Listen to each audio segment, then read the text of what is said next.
Good afternoon, greater Philadelphia area. This is Toole Time Real Estate Radio on WWDB 860 AM. I'm Tom Toole. She's Sarah Time, and we both work at the Tom Toole Sales Group at RE/MAX Main Line, the #1 RE/MAX team in Pennsylvania since 2018. And we have got a ton of stuff to cover today. We've got NAR settlement news with a startup from one of the plaintiffs now entering the real estate space. The NAR is appealing the DOJ decision to reopen the investigation. Bright MLS is restricting data and conflicting with NAR policies. And we're going to break that all down next, along with the housing market assessment as we enter the unofficial start of fall. So if you like what you hear, you get some value out of this, make sure to subscribe to the channel, hit the bell for notifications. And if you want to schedule a call with our team about how to navigate all of this, and talk to Sarah specifically, you can do so with a link in the comments. So, it feels like fall today, right? Like, it's a little chilly out. You know, there's my kids were up bright and early for their 7:15 bus, which is bananas for a middle school. And it's always a good time when the seasons change to kind of assess what's going on in the market. And we did get some interesting housing data over the past week. So inventory was pretty flat. And we went from about 704,744 homes on the market to 704,335. So that's basically a wash. We've seen rates really start to stabilize here. We're seeing showings start to pick up, which was not the case for most of the summer. What's your assessment here, Sarah, before we get into all the data here about the direction of the market? We've got a Fed meeting in 15 days. There's some inflation readings as well. What do you see happening on the ground? Yeah, I mean, I am seeing a spike of people wanting to get out and, schedule showings, look at more homes. On like the listing side, I've seen showings tick up, which is great. Because we did have towards the end of the summer there definitely was like a weird period there where like showings just they weren't happening as regularly.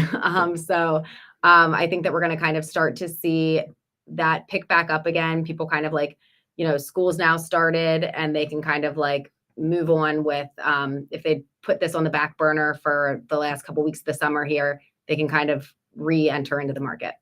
I think that's a great assessment, because there is if you just look at social media, everyone's like, oh, last minute, last hurrah of the summer. And that happens all the time. So if you look at what's happening just for the week ending September 1st, and this is in the Metro Philadelphia area, we saw that listings were up compared to the same week last year, but down compared to the previous week. We saw that showings were down 10.1% compared to the previous week. They're down 4.7% compared to where they were a year ago. But nationally, we're starting to see some people come back to the market. Median time to contracts at 19 days, which is up a little bit from where it was previously. Pricing was pretty flat. So we're seeing this kind of pause as we head into the fall market. And I do agree with you. It seems like today, all of a sudden people were just back. Everyone was on summer vacation for 2 months, and now everyone's back and things were happening normally. So what I really wanted to look at here, and I want to get your reaction to this, is the personal consumption expenditures price index, the PCE. That's one of the Fed's preferred measures for inflation. They showed prices of goods and services were up 2.5% in July from a year ago. This rating just came out the end of last week. It's just a half point above the 2% target that we've been talking about for what feels like a very long time. And it's been stable. It's kind of the trend here. It wasn't much better than June. And housing and utilities were still the biggest contributors to the increased cost of services, while some of the other things were the drivers of higher costs for goods. But core PCE, which excludes the cost of food and energy, and often the more reliable indicator of inflation trends, rose 2.62% from a year ago, compared to the revised 2.58% in June. And that was in line with forecasts. And if you look at this, I think this is just going to set the stage here that we do see that rate cut coming. And if rates do come down, and let's say we see a 5 handle, I would imagine the market's going to be flush with activity here in a couple weeks. I would definitely agree. I think when you cross some of those bigger thresholds, like all of a sudden there's a 5 in front of it instead of a 6, that gets people excited. And the actual change in the rate could be less, meaning like, if you went from like a 6.4 down to a 6.2 and then like a 6.0 to a 5.9, but like it crossing into that other category tends to bring about more activity than potentially like a larger change, but where you're not crossing one of those like bigger thresholds. Well, and what we're seeing now is, and I do agree, I think there's just a mental thing to it as well. I mean, whether we believe it or not, I mean, people see like that 5 and it's like, whoa, wait a minute, might need to, react here, even though we hit a 52-week low earlier in August. What we also saw is that people are starting to revise their mortgage rate projections. So Wells Fargo, obviously everyone knows Wells Fargo, right? If you don't, they're a big bank. They do a lot of lending and those sort of things. And they're one of the experts in the industry, and they recently revised their rate projections for the fourth quarter to from a previously a 6.5% 30-year fixed to a 6.25% 30-year fixed, and we're seeing in Q1 it might be even lower, going from 6.3 to 6.1. Now, this stuff always moves around, these projections, but the fact that people are coming out and looking that lower interest rates might be coming, I would imagine that if you're thinking about making a move in the next year, let alone the next few months, you want to start thinking about what that might look like for you and your household. So how are you advising people on this when they ask, like, how's the market, Sarah? What do you think is going to happen? Obviously, more than just asking questions, but giving them real advice. Right. Well, I mean, I think one thing to keep in mind here too, as we get closer to Q4, them having predictions for Q4 kind of means more to me than when at the beginning of the year they're predicting where they're going to be for the different quarters throughout the year, because a lot can happen between January and November, So as you get closer, their predictions, I feel like, tend to be a little bit more accurate for what we might actually end up seeing. The like how I'm kind of advising people is, talk to your lenders now. Be prepared for, like, I can run numbers both at like where we are right now and what it would look like if they did if they did come down to a lower level there. But then also just kind of reiterating that as rates come down, more buyers come in. And if we bring it back to monthly payment, you may have to end up actually spending a little bit more to get into the home. Depending on where rates eventually go, you can always refinance those, but you can't renegotiate the cost of what you paid to get into a home.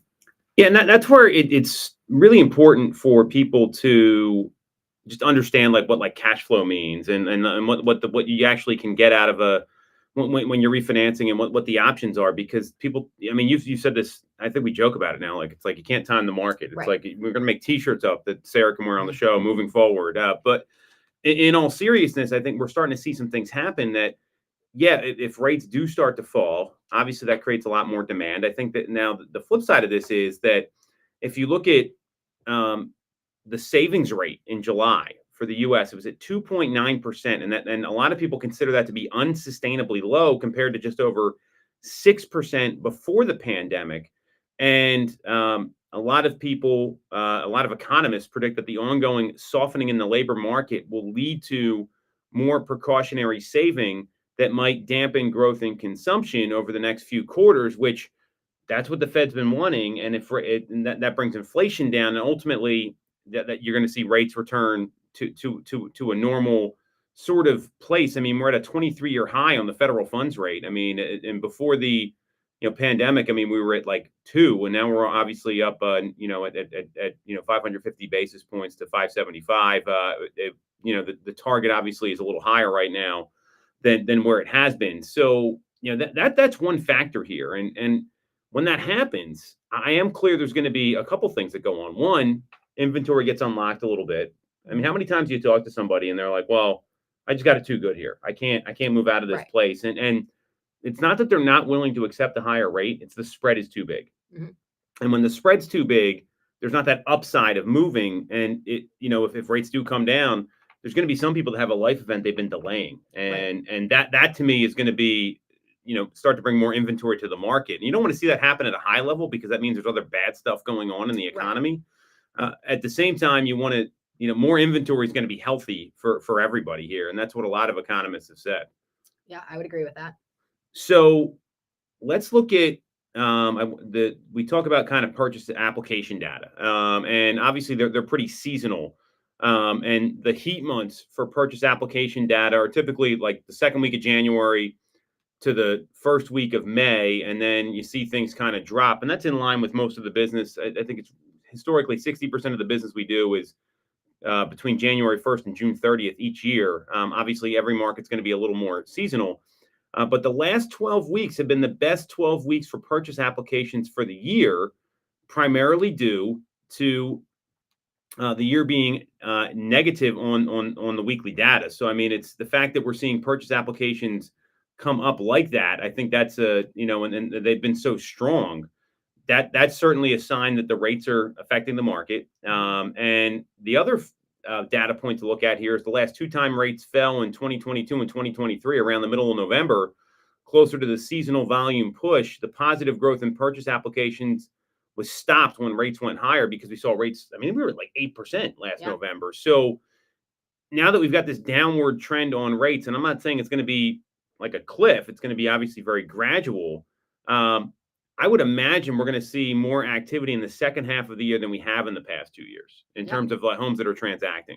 Yeah, I think I absolutely think that could be the case. And so if rates get below 6, I mean, do you see sustained growth when it comes to the number of home sales, or what's your projection there? Because we're at this like almost like a tipping point right now, Sarah, is what I'm seeing with a lot of this data that we're looking at. Yeah, I mean, if we get below 6, and inventory can unlock a little bit more, I think that's going to be great for everyone, because as you had said, there are people that have been holding off in going ahead and making that next move, both for like the sale side and on the purchase side, or oftentimes simultaneously. So I think if we're able to get that to unlock a little bit, and we don't see a massive drop in the rates, but just like a nice, like a little dip, and that things are kind of like stable and nothing's happening, way too quickly, I think that will be good for everybody. I agree. And if you look at what the CME group's talking about, they basically put the odds on what the Fed's going to do. We've got a meeting in basically 2 weeks. There's a 63% chance we see a 25 basis point decrease, a 37% chance we get to a 50 basis point increase. And I mean, the Fed has come out and said, I mean, I would be shocked if there's nothing that happens. I think that's pretty clear. The more this goes on, the more meaning, we see this kind of mixed data here. I'm in the camp that it's probably going to be a 25 basis point decrease. I'd like to see more personally. That tends to be what looks like it's going to be going on, and what the Fed's going to do, because I think they're still going to be a little tepid until we see some sustainable data that we're getting closer to 2%. I mean, what's your take on that? Yeah, I mean, I would be shocked if it was not a 25% basis point reduction. Like if it was anything, if it was 50, I would be surprised. And if it was 0, I would be surprised. Yeah, well, 0, I don't. It's not. It doesn't even look like it's on the table. So that would be shocking to me if that was the case. So I agree with you wholeheartedly there. And if we're seeing this sort of the talk of lower rates, I mean, this is where you got to be really careful as an agent and as a homeowner, because a lot of people, they just take off like the second half of the year, and for whatever reason, maybe they got frustrated, maybe they they're not doing the things as an agent to line people up. I mean, you're talking about going on listing appointments that have been like months in the making, right? Mm-hmm. And that to me is what really is going to be what drives agent business here. But for the consumer that's thinking about maybe pulling out of the market until next year, what advice do you have for them? I mean, I think in the fall, you have so much opportunity to get in when others have. It's really easy to kind of push things off and just kind of like push it down the line and say like, you know what, I wanted it to happen here in 2024. I gave it a shot earlier in the year. didn't happen. Let's just scratch it and we'll start in 2025.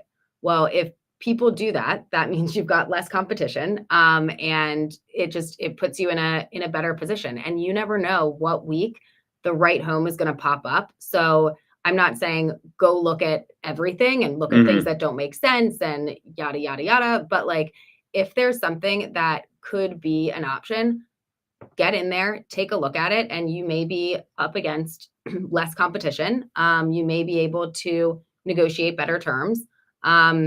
And it's worth it to stay in it this time of the year.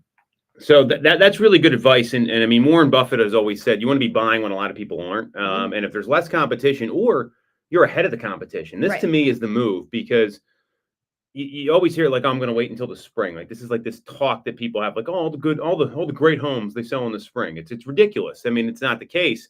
The savvy consumer is looking for the right opportunity and making sure that they're in a position to make a move for it. I think Lisa Stuyvesant from Bright just posted something that says when your ducks aren't in a row as a home buyer, you've already lost, because you're not in a position, like you don't know what's going to happen in the market. Now, for the seller side, if you got a place to go, and there is still a lot of demand out there. Now we're seeing inventory rise. It's up 21% locally in the greater Philadelphia area. So that would make me a little nervous as a seller, because if rates do dip, you're going to see a lot more sellers come to the market, and maybe you're not getting these offers of these people that have like the great terms and a great price. I mean, you'll be fine either way, I think but there is opportunity to sell a home now and do really well. And you want to look at the best time for you to have your home on the market is when the neighbors don't. So that to me is something that's always held true. So, and I think if you're somebody who like they don't have the next place to go, they're still looking for something on the buy end,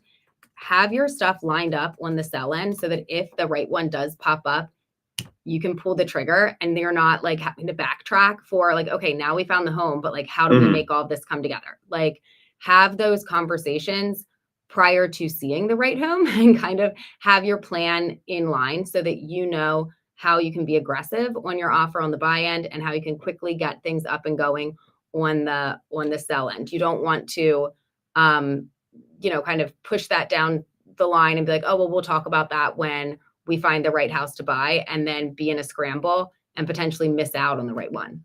Well, and one thing that's pretty key there and this is where agents need to really pay attention, because I see this happen all the time. Like we debrief our appointments constantly at our team, and I'll see like all these questions come up. And usually when there's a lot of questions, you know what I see?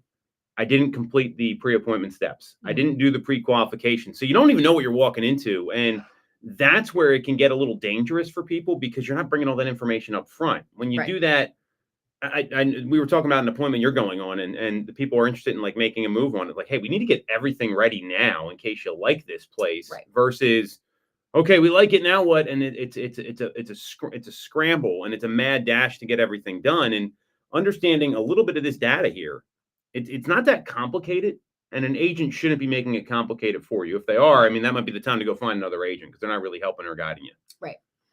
So I'm optimistic here heading into the fall. I don't know about you. I see that I would imagine we're going to see some opportunity to go buy a home or sell a home if that's something that you're considering. I see an opportunity for agents to make some hay here for the next 4 or 5 months.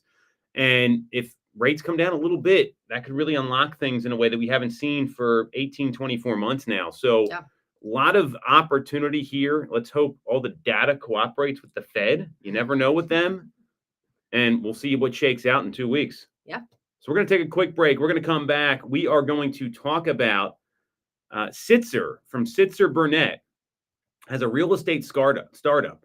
Talk about hypocrisy in this. And we're going to get into this because it's ridiculous what's going on in the legal system right now. And we're going to share all about it next on Toole Time Real Estate Radio on WWDB 860 AM. You have to sacrifice. You see this? Just to get a great rate. In Mortgage America, wait, so they're charging per tour? No, but that's the guy who's ridiculous. Ridiculous. Like, I don't even know how this is allowed to happen. Local Pennsylvania lender with loan officers that you can actually meet as PHF. I took a picture to put on my Instagram story, and the thumbnail was horrible when you were like closing your eyes talking. Oh, no. I would not do that to you, so that's why I took the video. So every know it's probably weird looking in-house over seeing me take a local video. private I'm buy very for well aware. No, thank you for not putting up a I square. mean, my button. wife would get pissed at me. I mean, I would think, I'm not a total idiot. No further than Mortgage America. We've been operating in the greater Philadelphia area for 40 years with a focus on smooth, easy access to home purchasing. Whether you're a first-time buyer, upsizing or downsizing, or just refinancing, we have programs for you. We also have closing cost assistance programs and access to subsidized interest rates. Pre-approval is free, no costs or commitments. To learn more, visit our website at mymortgageamerica.com or give us a call at 610-439-8000. We always have a person available to take your call with around-the-clock human service. Purchase your home with the personalized, local service you find at Mortgage America. Mortgage America is equal lender, NMLS 128501. The Tom Toole Sales Group is the #1 RE/MAX team in Pennsylvania with over $165 million in volume for 2021. I'm Tom Toole, and our team has achieved that kind of success by being a great place to work with and to work for. No one knows Greater Philly better than we do. We know real estate, but more importantly, we're real people. We hire the best agents and we give them all the tools to succeed. Even our brand new agents sell 17 to 24 homes a year because our team delivers the best experience in real estate. Teams deliver a better experience than individuals, and we're a top 1% real estate team in the country. We call Wait, it so AAA service. We're your advocate, ally, They have and these like a advisor. la carte Because services this isn't or a like a transaction package to us. plan, but It's a then you don't relationship. pay it If you're until buying or Yeah, I selling don't a even home, know. call the I Tom think they're Toole expecting like Max people like you and me to be like, main "Oh, line it sounds great." at 610-692-6976 or visit tomtoole.com. Was That's Tom Sitzler Toole with an E, there in the dot Sitzler com. Burnett Sell your home lawsuit? for more, and remember the real Was estate he golden rule. already You always get more in the real when you estate work world? with Tom Toole. No, If you I can look But for sell him now on he's LinkedIn, yeah. now he's entered you into have it control and Yeah. started over this. your It's income. amazing how that works. Call Jared us today, James had like a really like it. 610-6976 or visit tomtoole.com. Join our team, the Tom Toole Max main line. Welcome back to Toole Time Real Estate Radio on WWDB 860 AM. I'm Tom Toole. She's Sarah Timon. We both work at the Tom Toole Sales Group at RE/MAX Main Line, the #1 RE/MAX team in Pennsylvania since 2018. And we are talking about Sitzer from Sitzer Burnett. Yes, the plaintiff in the Landmark Commission lawsuit now has a real estate startup. It's funny how this stuff works out, Sarah. We're going to break that down next. We're also going to be talking about the NAR appealing the DOJ decision and Bright MLS restricting data for its users to third-party websites in our final segment here. If you like what you hear, you get some value out of this, make sure to subscribe to the channel, hit the bell for notifications. And if you want to schedule a call with our team about real estate, you can do that with the link in the comments. So this Sitzer story is bananas to me. So I'm just going to break it all down for you, Sarah, and so everyone can understand it. So Josh Sitzer, the same Sitzer in the Sitzer Burnett lawsuit, the one that had the jaw-dropping verdict. It's almost 10 months ago now, Halloween night. I remember this vividly. Right after we did the show, I think, and I was taking my kids out trick-or-treating. And TechCrunch was the first one to break the news. So he has a new startup named Landian, a combination of land and guardian. Sounds like he stole that naming strategy out of Zillow, where they combined pillow and something else. I forget the story. You can ask their founders about that. But the purpose of Landian is to give consumers the option of flat.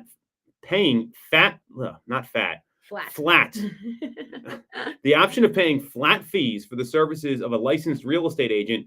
And here's what he said. Due to the anti-competitive structure of the industry before the lawsuit, I, as the seller, was effectively coerced into paying 3% of my home's value selling price to a buyer's agent in order to achieve a successful sale. While hiring agents is a choice for many, I don't believe anyone should be bullied into paying for undesired services due to unfair industry practices. No one's ever had to pay a buyer agent. It's always been an option. I don't know what Sitzer's home sale was like.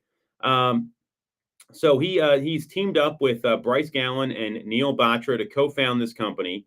And here's the fee structure. It's a flat fee for each service, $49 for a home tour, $199 for an offer prep session. They want a more comprehensive assistance with home buying. They can opt for $17.99 for a service package that includes up to 5 home tours and up to 2 offer prep sessions.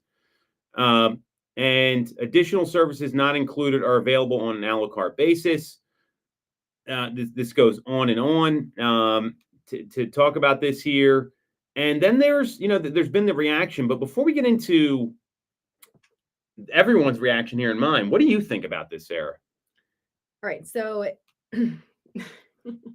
did he go and like get his real estate license after like all of No, this I think he just owns happened? the company. He just like owns the company. Mm-hmm.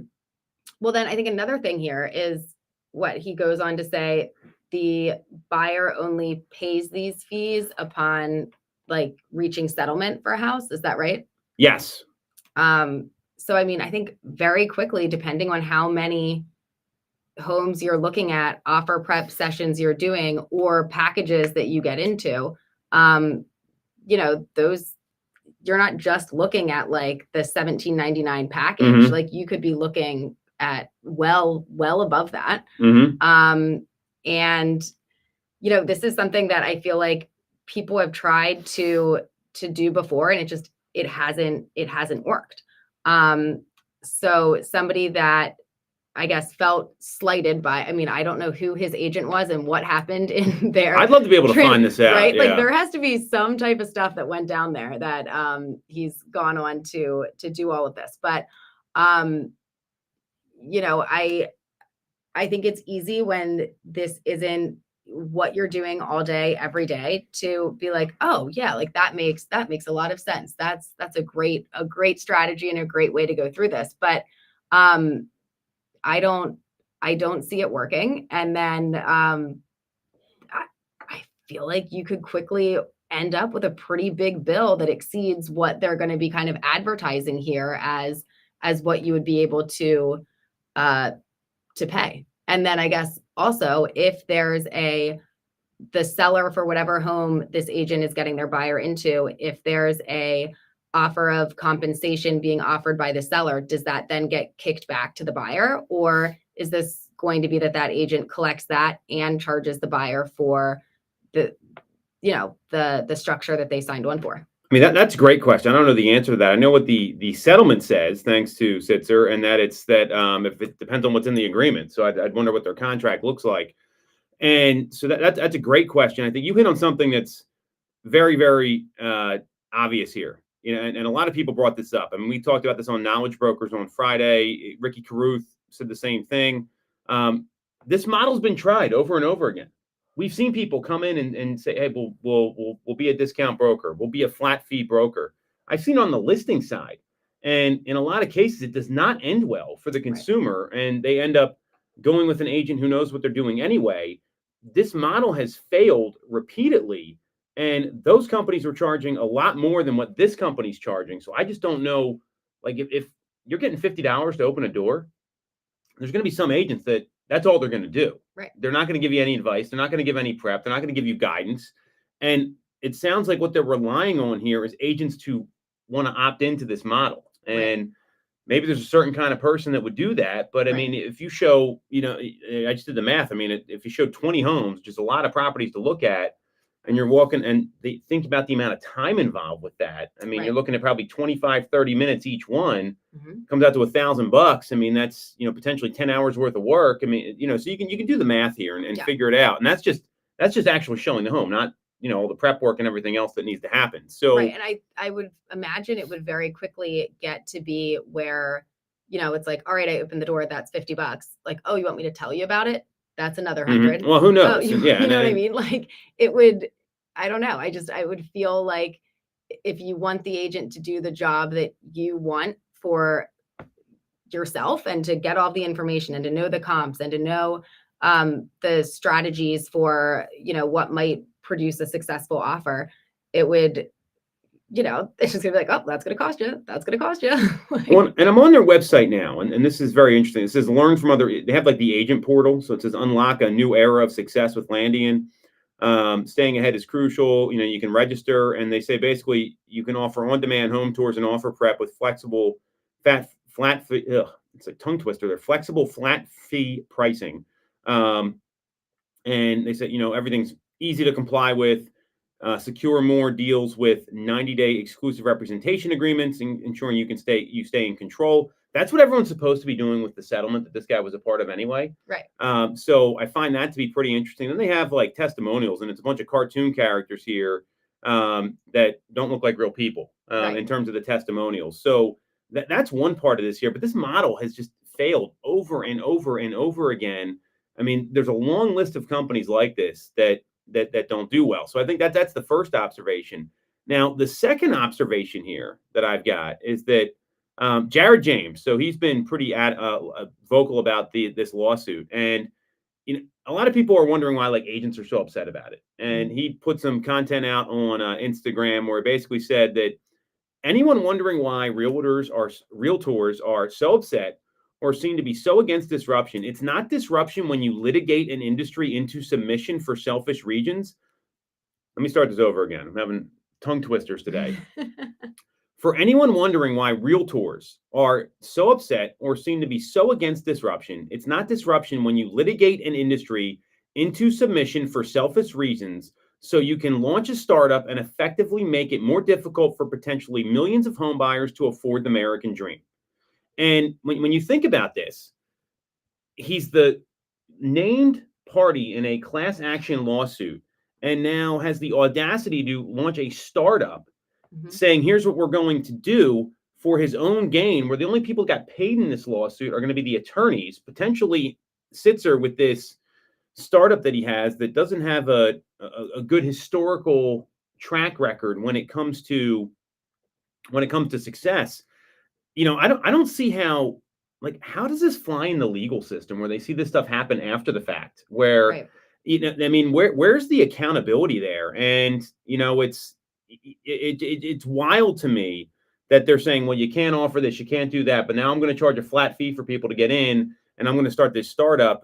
It's incredible to me this is even allowed to go on when you look at the hypocrisy around this lawsuit, because it's the public so far, at least what we've seen. I mean, sure, there's some pushback in getting these agreements signed. I don't have any issue with getting the contract signed or a tour agreement signed or an agency contract signed before touring homes.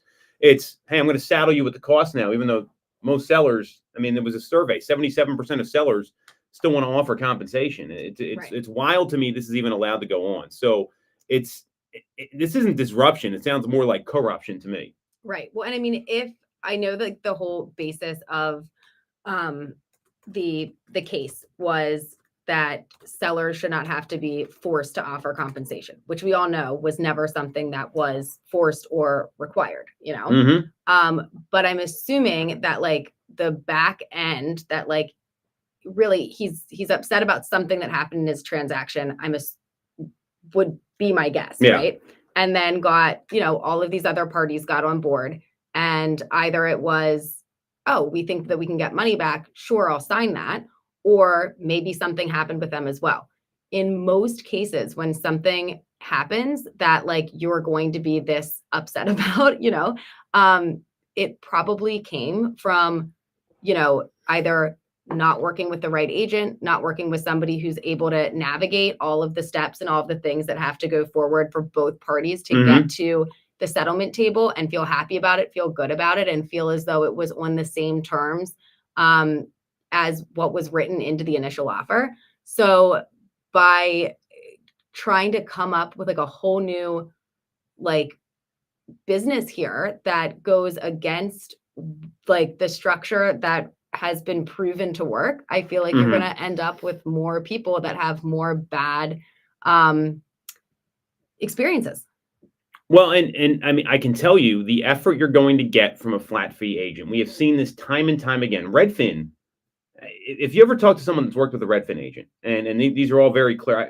I sold a home a couple years ago, and a Redfin agent was writing the offer. So sure, they get their rebates or whatever they do. They did not call before they wrote the offer. Home was on the market 10 days or something like that. They wrote an offer above the asking price. Why? I have no idea. They could have bought the home for the asking price. If they would ask, do you have any written offers? It's a normal question. You ask. How often do you ask that question? Every time. Every time, right? So every single time Sarah's asking this. And they wrote the offer above the asking price for whatever reason. This home had a very difficult driveway to sell. I didn't say anything. No one asked me. Offer comes in. It's above the asking price. I called the seller and said, hey, great, we should sign this. Yeah. We've had 20 other people through and no one's bought it. Well, that person cost their client money. I bet that consumer didn't even know. They had Yeah. no idea because they were looking at, all right, I'm going to, and Redfin agents, they get compensated for touring homes. They'll make a fee for each one of those. That's one model, right? So it's just the fact that this can go on is insane to me. Yeah. And there's no check on this. Like you can, and because he accused everyone of this first, now he can go do whatever he wants. Right. So, and obviously we can talk, it's corruptive behavior. Right. I don't know how else to explain it when you look at what's going on here. I mean, the actions are out there. It's incredible to me this is happening. Now for like Redfin and their like touring agreements and stuff, they get paid regardless of if they get paid by Redfin. So an agent gets paid by Redfin. That's their compensation model. So Redfin will charge the whatever compensation is being offered. That goes to the company, and then the company it's like some people have a split. It's all different stuff. That's just their compensation model for their agents. But what I've talked to is, hey, I looked at like 15 homes today. Or you talk to the Redfin agent, I showed 25 homes in one day. Yeah, that is hard work. But the effort is just opening the door and driving around. The effort's not understanding the market, crafting an offer, winning the property, getting them the home, navigating the inspections. Right. Like you could potentially make a living and not ever have a sale if if you're going to cram that many showings into a single day. Like, is it going to be helpful for your client? Like the client, no, but you would be able to literally never make a sale and get by all right. And all this does is it hurts buyers because there are buyers out there that affordability is already a challenge, right? So if a seller decides they're not going to compensate, and we'll see what happens, but all it does is hurt buyers because it's another fee they got to come up with, and now they're paying out of pocket for all these things. I mean, what if the seller just paid their compensation? Right. You know what I mean? So ridiculous. I can't get over this. So that's one thing. And Redfin actually responded to this, and they said they learned that when consumers want to call on the expertise of one person, you have to pay for that person very, very well. That's a quote from Redfin. So that's one piece of news here. The other thing happening, and it's NAR decided to do something with themselves here. That they're going to be appealing this DOJ investigation, and they're taking it to the Supreme Court. I don't think they had another option here, but because they settled this Sitzer-Burnett case, because they, and we've gone over that in depth. We don't need to go over that in any more detail. Now they're appealing the reopening of the DOJ settlement that was supposedly settled in late 2019 until the DOJ decided to reopen it here. And this is going back and forth now. It's separate from the consumer-led commission lawsuits, and now it's supposed the intention is to take the case to the Supreme Court and see what's going to happen. Now, the filing that happened last week also said the DOJ agreed to narrow its request for documents, and NAR has agreed to turn over some documents by September 30th. And if the Supreme Court refuses to review the case, they will turn over more. Do you think this actually goes to the Supreme Court? That's my biggest question for you. I don't know. I mean, I have no idea. Like, I feel like it could go either way. What do you think is going to happen? Logic has escaped this whole thing. Right. I mean, the things you think are obvious, whether it's, that, okay, well, the DOJ agreed, then they changed their mind, and then one court said yes, one court said no. I see a lot riding on the election here to determine the outcome. Yeah. And I don't like saying that.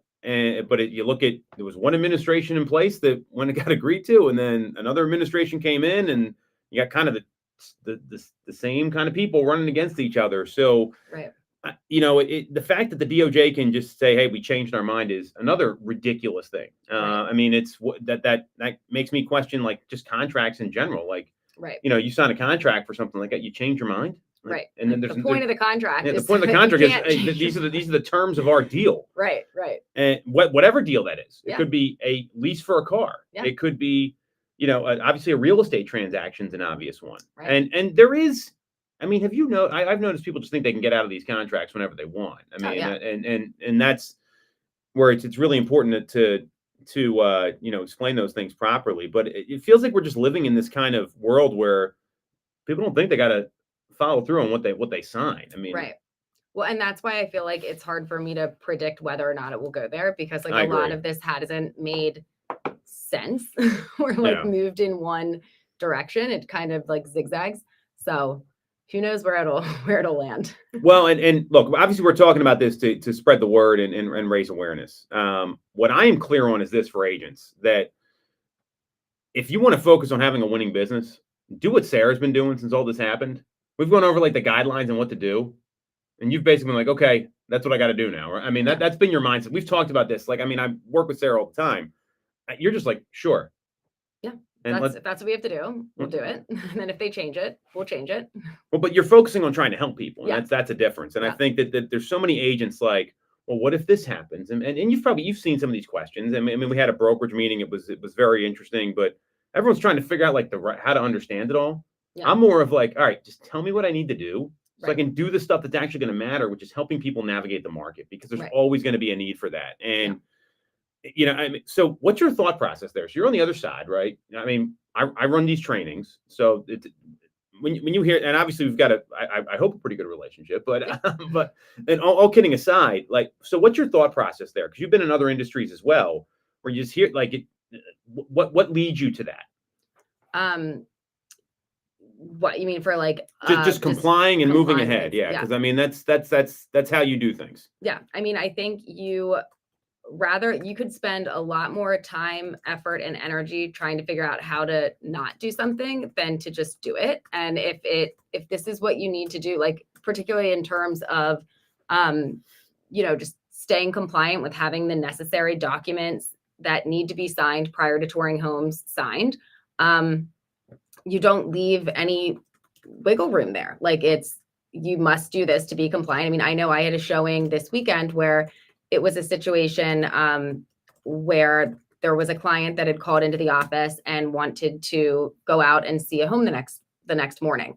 And I was not able to connect with him in any way prior to getting out there. So I had everything printed off. And, I was like, listen, like, this is what, if we want to get in and take a look at this home, like I would have liked to have gone over this so it doesn't feel so on the spot, but like, we need to have these done. There's not an option there. And then, it was like, well, we just want to look at it. And, I use if I was showing my mom this place, like she would have to sign it. And like, we can make it property specific, like we can make it just for today, but like, we're not going in without these signed. And I think as long as you stay firm on it, it kind of actually takes the pressure off of you, because it's not like it's me saying this or that like somebody else could go and do this differently. This is what you have to do to be compliant, and we need to follow suit.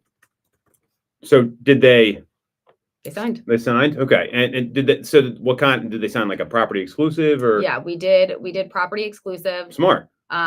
Which I was completely on board with. I had never met these people before. I don't want them to feel like they're locked into me for forever.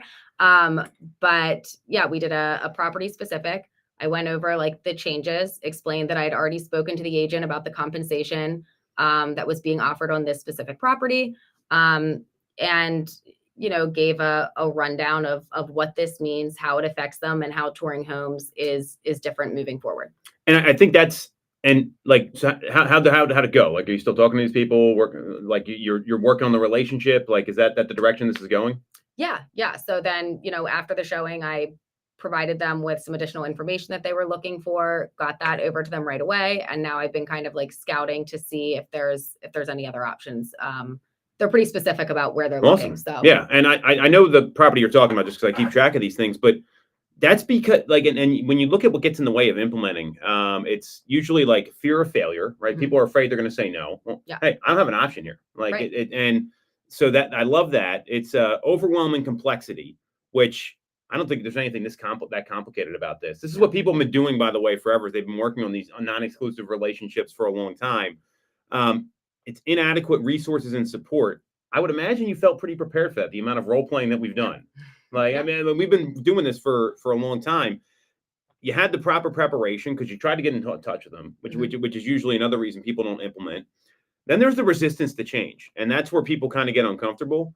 And then the lack of accountability. Well, I mean, you don't want to be breaking rules in this kind of environment because Right. people will be getting sued if that happens. I'm Yeah. very clear on that. So that's really great advice here, and I think that's pretty clear when you look at all the things that kind of get in the way of adapting to change. This is all new, right? I mean, relatively, maybe not as new for us, but new for some people.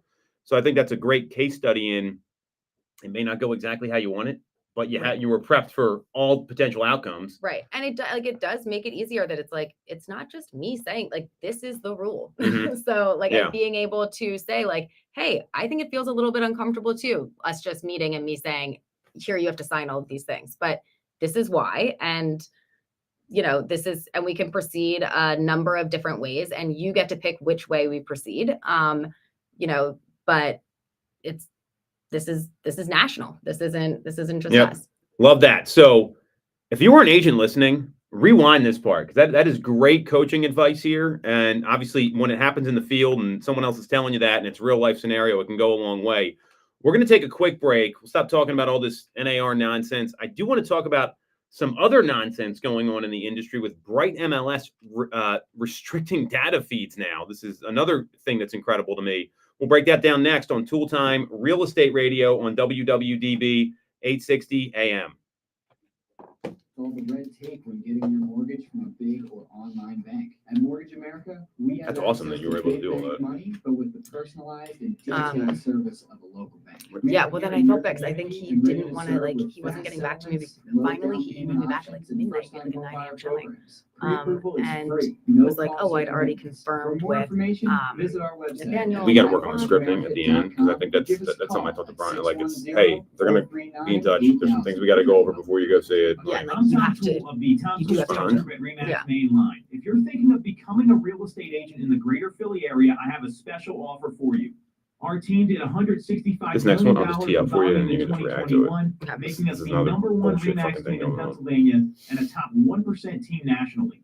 Our agents love us because we offer them a successful career, a great life, and an unbeatable culture. Agents who've been with us for at least a year average 30 plus sales. Even our brand new agents average 17 to 24 sales a year. We offer proven systems and expert training. We help you set more appointments and sell more houses. Now here's the offer. If you don't have a real estate license yet, we offer real estate scholarships so you can get one for free. Check it out at realestatescholarshipprogram.com or visit the Tom Toole Sales Group at RE/MAX Main Line at tomtoole.com. That's tomtoole.com. Get more out of your real estate career and remember the real estate golden rule. You always get more when you work with Tom Toole. When you're getting a mortgage, you shouldn't have to sacrifice great service just to get a great rate. At Mortgage America, we've been lending with this philosophy for over 35 years. We have access to great low rate applications and delays of big or online banks. We're a local Pennsylvania lender with loan officers that you can actually meet. As PHFA's #1 lender, we specialize in all residential mortgage programs, including 10-second programs and low down payment options. For your free pre-approval, call us at 610-439-8000 or apply online at mymortgage.com.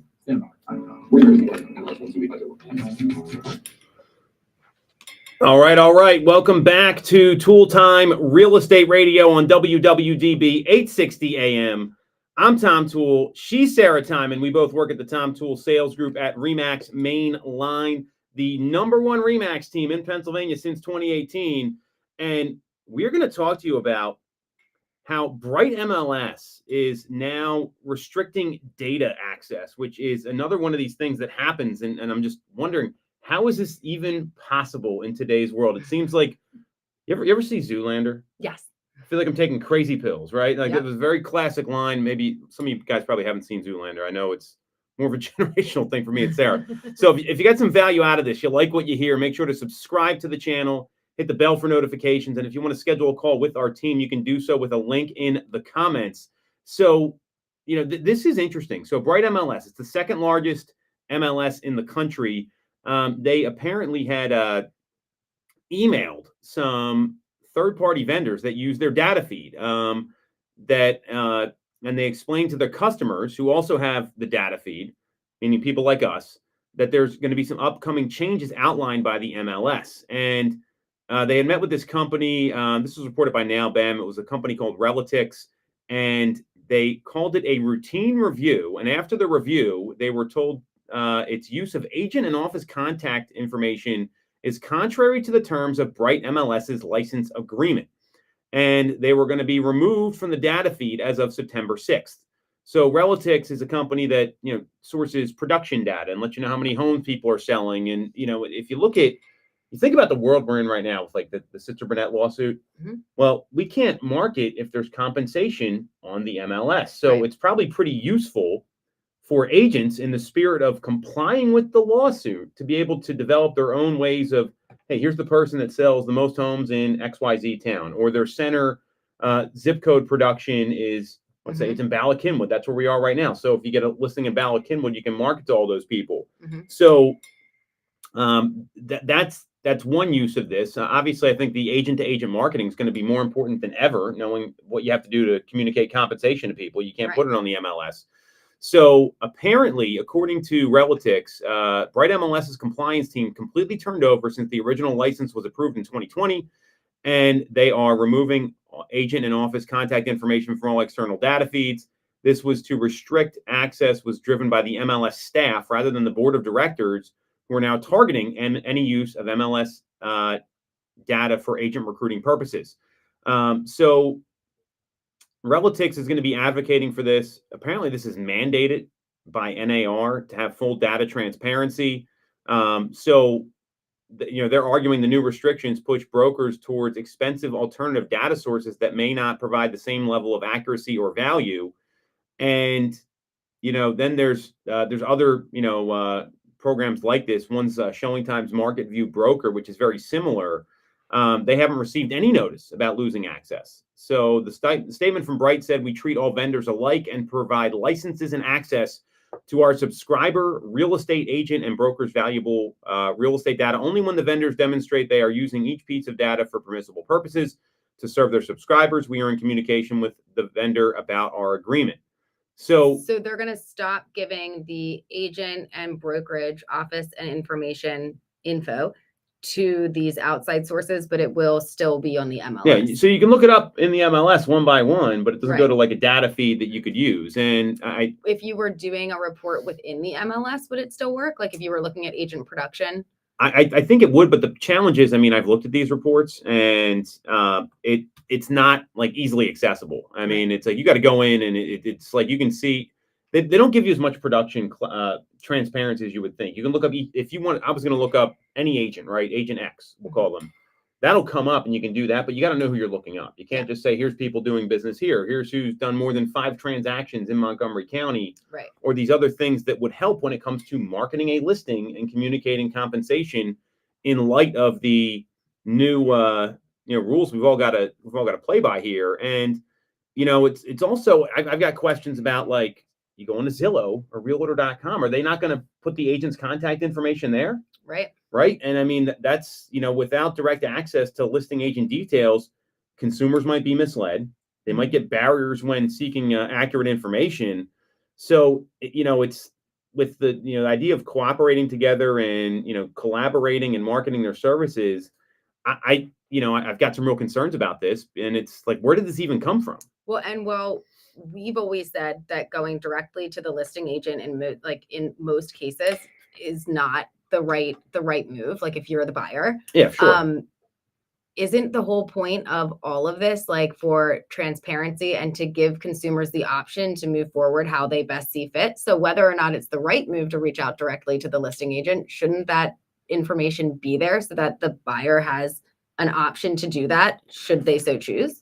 The option should be available. Absolutely, the option should right? Be there. Like now we've talked with people that typically like the listing agent has signed a contract and has fiduciary duties to the seller. So like they're not like they're representing the seller. Now, can you do a dual agency thing? Sure, yada yada. But so while I wouldn't advise going directly to the listing agent, that should be still an option that people have. I agree. And here's we got a couple minutes left here, so I want to get to this. So NAR's policy statement 8.7, it outlines the right of MLS participants to access brokerage back office data, BBO. That's what they call it, which includes listing and roster information. According to NAR, the participants are entitled to use, and the MLSs must provide to participants the BBO data for BBO use subject to the terms below. And again, BBO data means all real property listing and roster information in the MLS database, including all listings of all participants, but excludes MLS only fields. So they're talking about BBO use means brokerage management systems that only expose BBO data to participant and subscribers affiliated with the participant. CRM and transaction management tools that expose it to the participant and subscribers. Agent and brokerage productivity and ranking tools. That's exactly what Relatics is. That exposes BBO data.